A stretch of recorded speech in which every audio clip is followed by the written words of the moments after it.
We said, he asked me, who's the best reporter of all the people lined up here? I said, Chad, somebody. Okay. Yeah. For a year. Not much of a reporter fan if I said that. You're so sincere. You are. Okay. Hi, everybody, and thanks for joining me. I want to thank Senators Hassan and Bennett for joining me not just today, but on one of the most truly impactful trips of my career to Ukraine. The three of us were there this weekend. I'll speak to that in a moment. Now, today, of course, was a busy day during a very busy week. As you know, I met with President Biden, leaders McConnell, Jeffries, and Speaker Johnson at the White House. We addressed the urgent need to avoid a costly, harmful, completely unnecessary shutdown. The process will take compromise and bipartisanship, but Democrats are committed to keeping funding open, to extend funding, to keep the government open. We hope Republicans will work with us in good faith on that.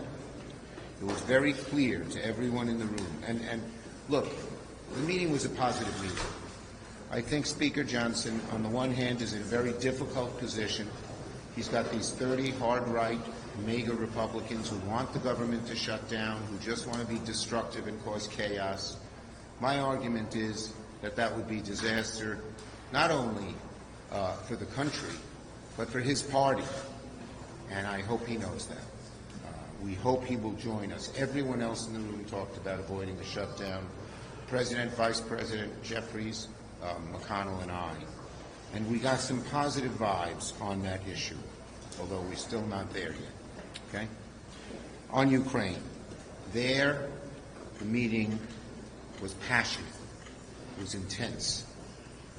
All five of us who I mentioned felt how passionately it would be, how passionate it is to support Ukraine, the passion of the issue, the emergency of the issue, the effect of years to come if we don't do this, our allies turning away from us, our adversaries who'd like to believe we're a soft, fat, old country over the hill, taking advantage of us.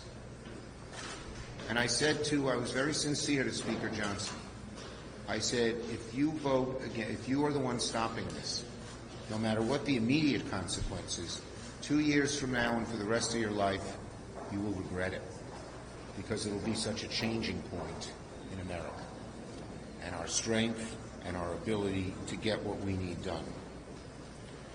That without the money, it was clear to me that Ukraine will lose. Zelensky said it. The Chief General Shearsky, the new general they put in, who's a very confident fellow. He won the Battle of Kiev and won the Battle of Kharkiv. Not a political appointee at all. Clear to them, too. One leading American said to me, if we don't give the aid, Russian tanks could be at the Polish border by December. That's how serious this is. And I know there are isolationists. America first.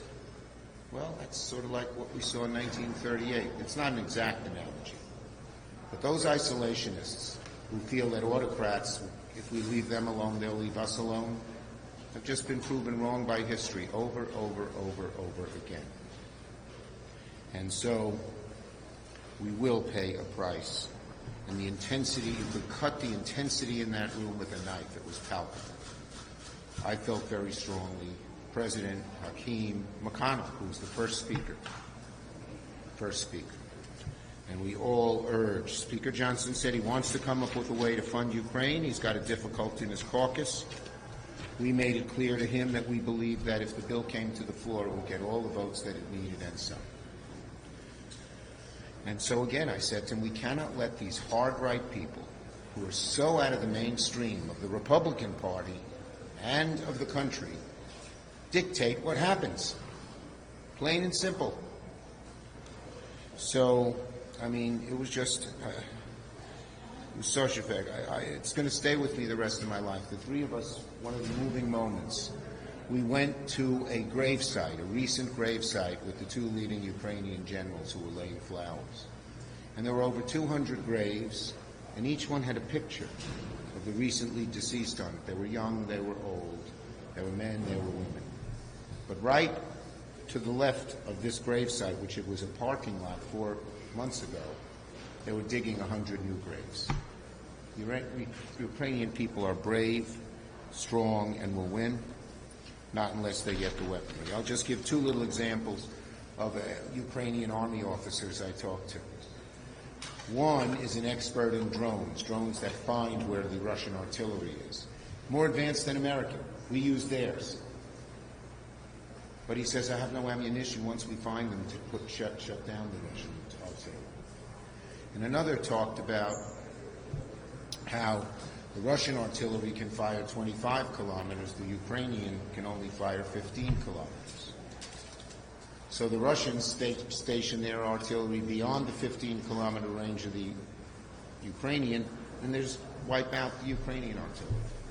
All of these things, including ATACMS, HIMARS, which could wipe out the Russian supply lines before we find their lines, are in this package. It is clear to me, clear to us, if Ukraine gets the aid, they will win. If they don't get the aid, they will lose, with dire consequences to the United States. Senator. Well, good afternoon, everybody. And I want to thank you, Senator Schumer.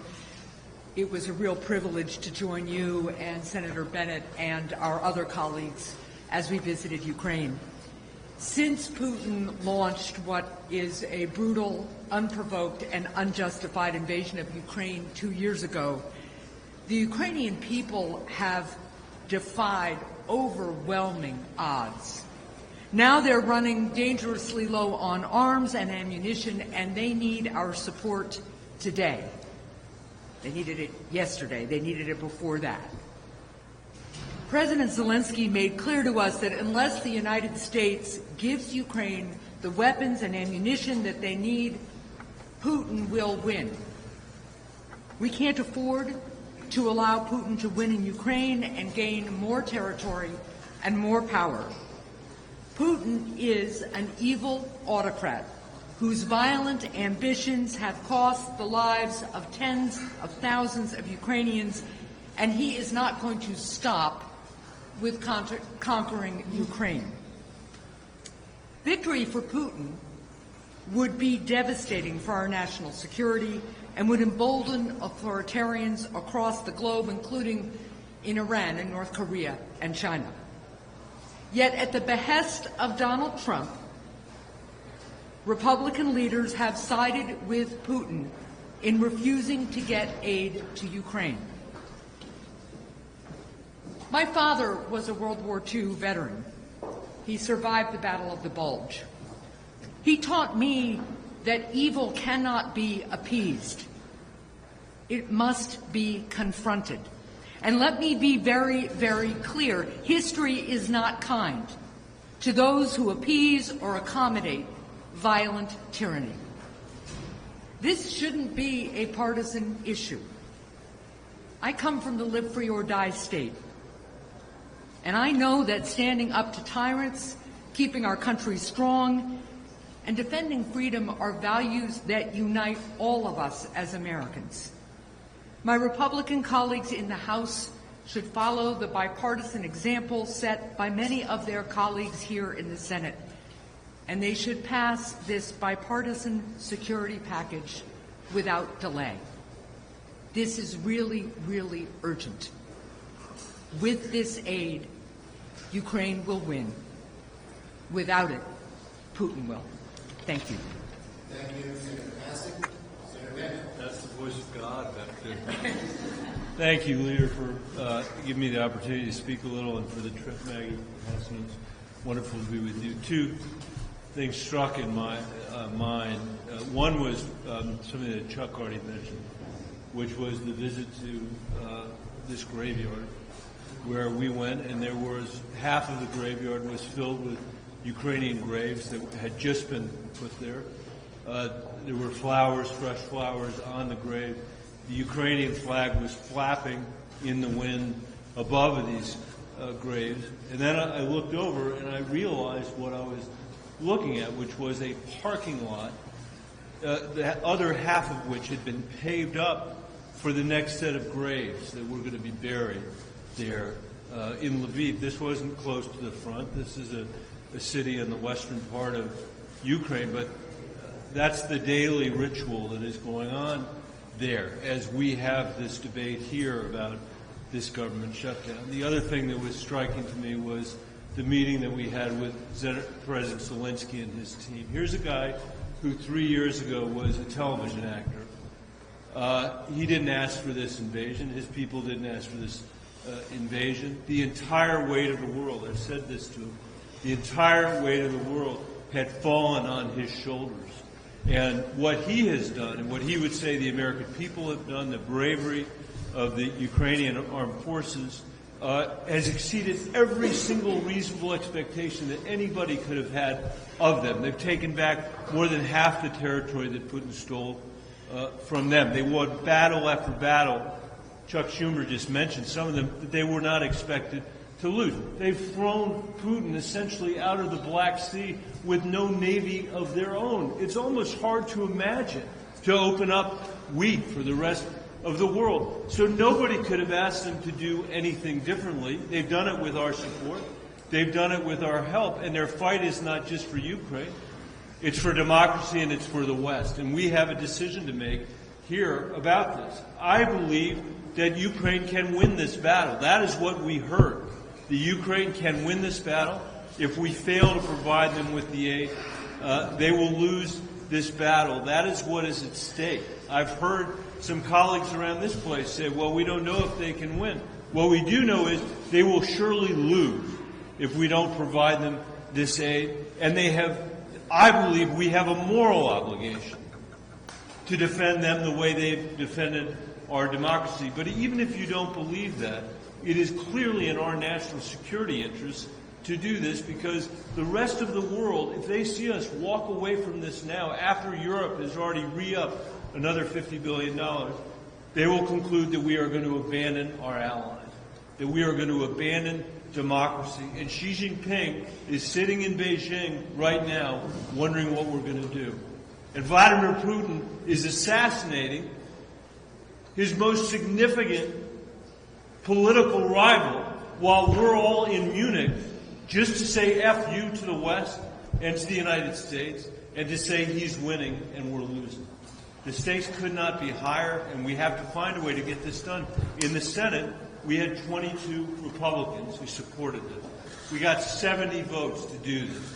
Surely the House of Representatives can put this on the floor and allow a bipartisan majority to do the right thing. Questions? Yes. After you made your case to Speaker Johnson on additional aid to Ukraine, did he provide any commitments to put that on the floor of the House? He said he wanted to get Ukraine done, and he had to figure out the best way to do it. And I reminded him, if you're going to rely on these 30 hard-right people, you're not going to get it done.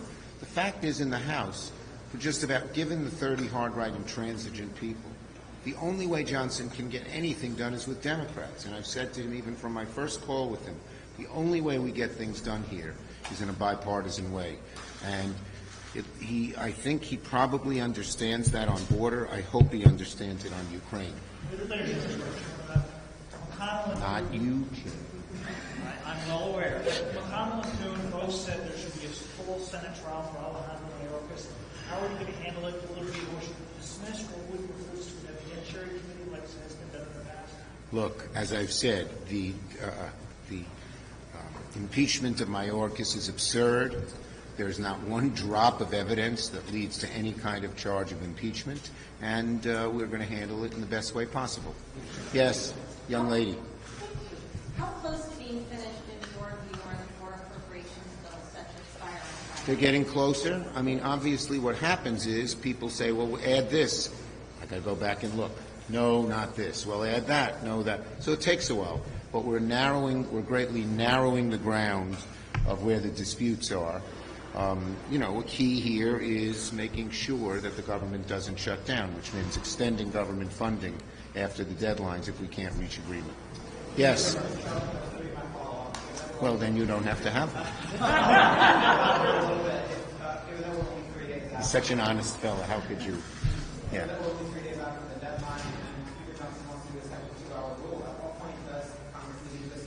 Well, we're going to move as quickly as possible. The groups met at the negotiators of McConnell, myself, Johnson, and Hakeem met this morning. They're meeting again this afternoon.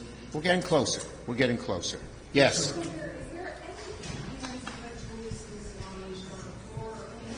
Well, she's have a hearing in committee right now, and we'll follow up after that. What do you say to Democrats who are planning to protest the president's re-election tonight in Michigan, vote uncommitted because of his handling of the Israel-Hamas war? And what do you say to Democrats in general who be frustrated? I say this: Biden is going to win the election. There are Democrats who are going to vote overwhelmingly for him because of his record, and I think he will win Michigan. Thank you.